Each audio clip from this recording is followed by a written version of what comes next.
Welcome back after the break.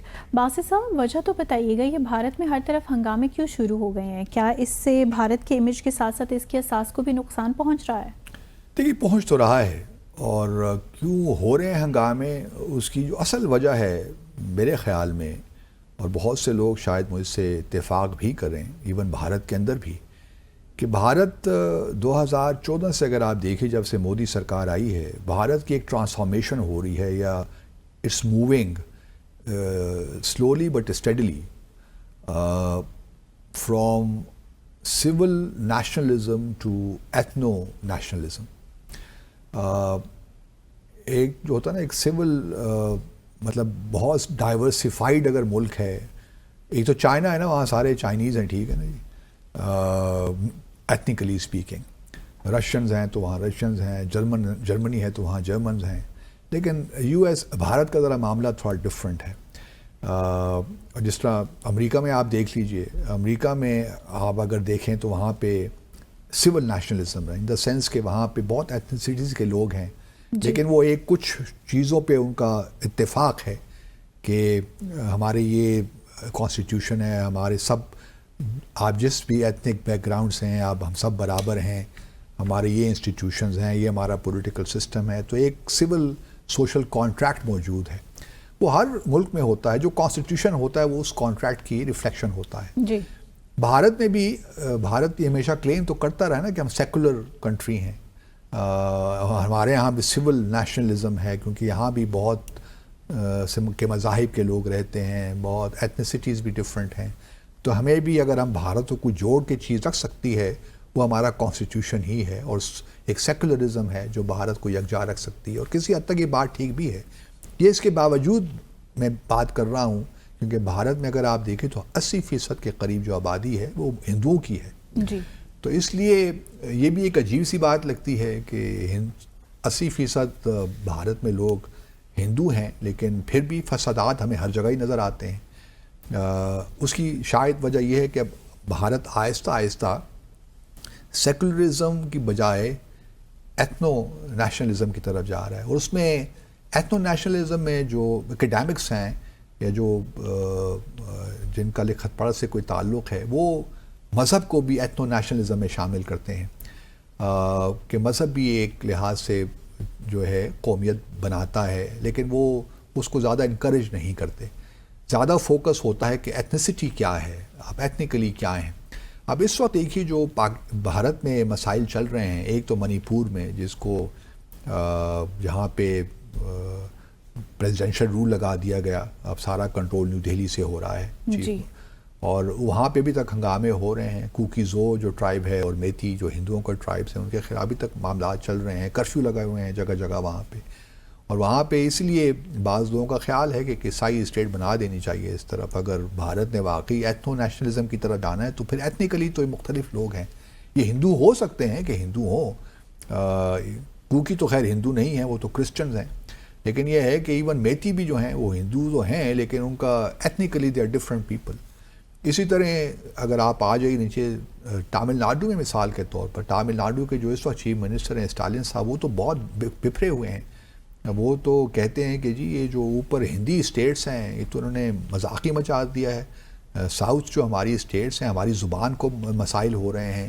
اور ابھی ایک اور قضیہ نیا یہ چل پڑا ہے کہ جو سینسس 2011 یا 1970 سے کچھ معاملہ چل رہا ہے, جس کے تحت ڈیلیمیٹیشنز ہوئی تھی کانسٹیٹوینسیز کی پورے بھارت میں.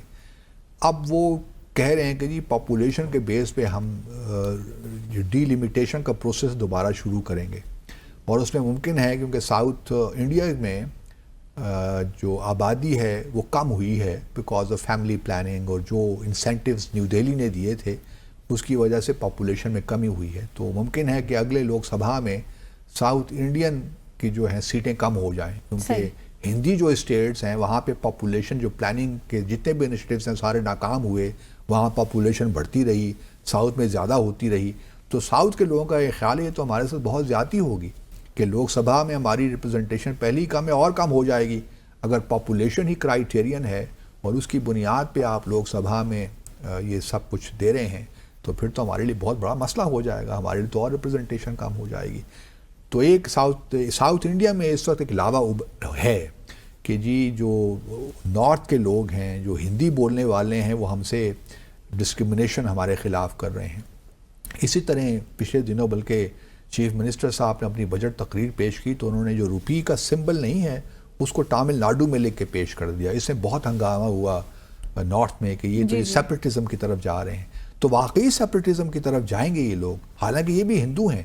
تامل ناڈو میں بھی اگر ان کی 72 ملین کے قریب, میرے خیال میں 72-75 ملین کے قریب یہ پاپولیشن ہے صرف تامل ناڈو کی, تو یہ ایک اسٹیٹ تو بن سکتی ہے الگ, گو کہ ہندو ہیں لیکن چونکہ ساؤتھ کے ہندو ہیں اور ساؤتھ کے ہندو کو یا انڈینس کو اوپر جو ہندی بیلٹ کے لوگ ہیں وہ کوئی اچھی نظر سے نہیں دیکھتے. حالانکہ جتنی ڈیولپمنٹ اس طرح ساؤتھ میں ہو رہی ہے, چاہے وہ کرناٹکا میں ہو, تامل ناڈو, بنگلورو جو کہ سلیکان کہلاتا ہے بھارت کا, سلیکان ویلی, تو اس سے آپ اندازہ لگائیے کہ کتنی ڈیولپمنٹ وہاں پہ ہو رہی ہے. وہاں پہ ایجوکیشن زیادہ ہے, لٹریسی ریٹ بہت ہائی ہے, تو بہت تیزی کے ساتھ ترقی کر رہے ہیں. بلکہ ابھی تو یہ بالی ووڈ کی جگہ ٹالی ووڈ بھی آ گئے, وہاں تامل ناڈو کی جو فلم انڈسٹری ہے بہت گرو کر رہی ہے. تو اب ایک وہاں پہ ایک احساس پیدا ہو رہا ہے ساؤتھ میں کہ نارتھ جو ہے اور دہلی جو ہے وہ ہمارے خلاف جو ہے کام کر رہا ہے. اس لیے بہتر یہی ہے کہ ان سے جان چھڑائیے جس قدر جلد ہو, کیونکہ ان کے ساتھ رہنا تو ہماری زبان کو بھی ہم کمپرومائز کر رہے ہیں. پھر جو ڈیموکریٹک ویلیوز تھیں, جو ہمارا ایک سول بیسڈ نیشنلزم تھا, یا جو ہمارا سوشل کانٹریکٹ تھا, سوشل پولیٹیکل کانٹریکٹ, وہ خطرے میں ہے بھارتیہ جنتا پارٹی کی وجہ سے. اور پھر دیکھیے یہ منی پور میں تو ہوا, اب ناگپور میں جو کچھ ہوا, ناگپور میں ہنگامے ہوئے. ناگپور میں کیا ہوا؟ اب سارے جو میڈیا چینلز ہیں وہ تو یہی کہہ رہے ہیں کہ جی یہ مسلمانوں نے کیا.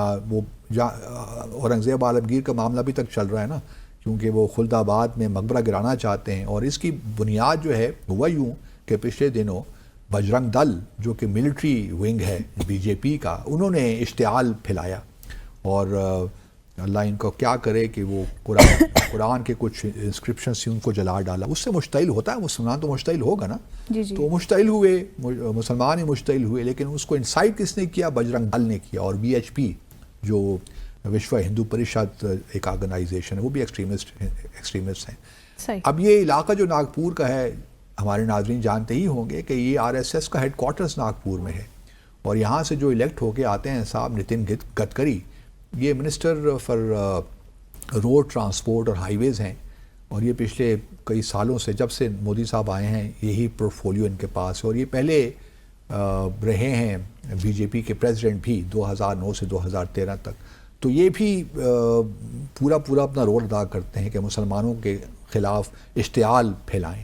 اور یہ اشتعال بھی جو ہے کوئی مجھے سمجھ نہیں آتی کہ کتنی چھوٹی ذہنیت ہے کہ اورنگزیب عالمگیر کو مرے ہوئے بھی 1707 میں وہ انتقال کر گیا, اس کے خلاف ہم بھی بہت کچھ کہہ سکتے ہیں, اس کی پالیسیز کے خلاف. وہ 17ویں صدی کا بندہ, اس کی اب کیا ریلیونس ہے اس ملک. لیکن یہ بھارت کی بدقسمتی ہے کہ اس قسم کے لوگ اس وقت پاور میں ہیں جو تاریخ کو ان نیسیسریلی لا رہے ہیں اور اس کو ریلیونٹ بنانے کی کوشش کر رہے ہیں. اور ٹھیک ہے, مہاراشٹر میں سمبھاجی جو تھے, جو شیوا جی کے ان کے صاحبزادے تھے, اس کو قتل بھی کیا اورنگزیب نے, بڑے برے طریقے سے قتل کیا. سب باتیں ٹھیک ہیں, تو سارے ایمپررز یہی کرتے رہے نا. اور کون سے ایمپرر ہیں جو کہ بڑے انلائٹنڈ تھے؟ بلکہ یہ تو کافی انلائٹنڈ آدمی تھا اورنگزیب عالمگیر. اور مسلمانوں کو وہ اس طرف دھکیل رہے ہیں کہ وہ اورنگزیب عالمگیر کو اپنا ہیرو پیش کرے. حالانکہ بہت سے مسلمان میں دیکھ رہا ہوں وہ بھی اورنگزیب کو اپنا ہیرو نہیں مانتے. اس کی جو تاریخ کا حصہ ہے, جہاں اس نے 10-15 مندر گرائے, وہاں اس نے 200 سے زیادہ مندر بنائے بھی ہوں گے. تو یہ اب تاریخ کے جھروکوں میں جا کر یہاں اپنے بھارت میں فساد پھیلانا میرے خیال میں بھارت کے مستقبل کے لیے اچھا نہیں ہے. صحیح, لیکن ان کی پالیسیز کا بڑا امپورٹنٹ پارٹ نظر آتا ہے ہمیں یہ. سو ویئرز, اسی کے ساتھ ہی آج کے پروگرام کا وقت یہاں اختتام پذیر ہوا چاہتا ہے. منتہا حسن کوڈی سائفر ود عبدالباسط سے اجازت دیجیے گا. خدا حافظ.